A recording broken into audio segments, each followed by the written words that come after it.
नाशिक महानगरपालिका निवडणुकीच्या अनुषंगाने इंदिरानगर पोलीस ठाणे हद्दीत पेट्रोलिंग करत असताना इंदिरानगर पोलीस ठाण्याचे DB पथकातील पोलीस अंमलदार सौरभ माळी यांना गोपनीय बातमी मिळाली की एका इसमाकडे गावठी बनावटीचे एक पिस्तूल आहे आणि त्याच्याकडे काही जिवंत राऊंड आहे। त्या अनुषंगाने बातमीची खातरजमा करण्याकरता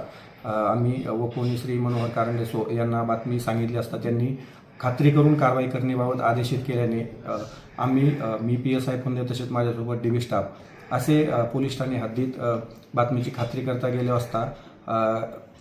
मुंबई आग्रा महामार्गालगत गरवारे हाऊसच्या बाजूला एका मैदानामध्ये बातमीतील नमूद वर्णनाचा इसम आढळून आला। त्याच्याकडे आम्ही पंचांसमक्ष त्याची झडती घेतली असता त्याच्या ताब्यामध्ये कमरेला एक लोखंडी देशी बनावटीची मॅगझिन असलेली पिस्टल आढळून आली। त्याचसोबत त्याच्या खिशामध्ये 3 जिवंत पितळी राऊंड असा मुद्देमाल आढळून आल्याने त्याच्याकडे चौकशी करून त्याला ताब्यात घेतलं आणि पोलीस अंमलदार अमोल कोथमिरे यांनी इंदिरानगर पोलीस ठाणे येथे दिलेल्या फिर्यादीवरून नमूद आरोपी जो आहे साहिल राजन सिंग वय 19 वर्ष, व्यवसाय खाजगी नोकरी, राहणार पांडवलेणी परिसर नाशिक यांच्यावरती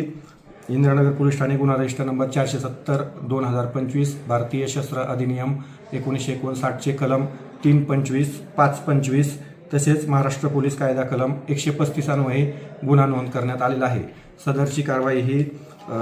माननीय पोलीस आयुक्त सो श्री संदीप कर्णिक सो तसेच परिमंडळ 2 चे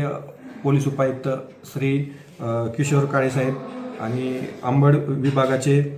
सहाय्यक पोलीस आयुक्त श्री सचिन बारी साहेब यांच्या सूचना व मार्गदर्शनाखाली इंदिरानगर पोलीस ठाण्याचे वकोनी श्री मनोहर कारंडे तसेच सपोनी श्री सुनील अंकोलीकर सो यांचे मार्गदर्शनाखाली मी PSI पुंदे तसेच पोलीस हवालदार 2098 पवन परदेशी, पोलीस अंमलदार सागर कोळी, पोलीस अंमलदार सौरभ माळी, पोलीस अंमलदार जयलाल राठोड, अमोल कोथमिरे, प्रमोद कासुदे व वाल्मिक पाटील यांनी केलेले आहे। नमूद आरोपीस पुढील तपासकामी अटक करण्यात आलेली असून त्याच्याकडे अधिक चौकशी करून तपास करत आहोत।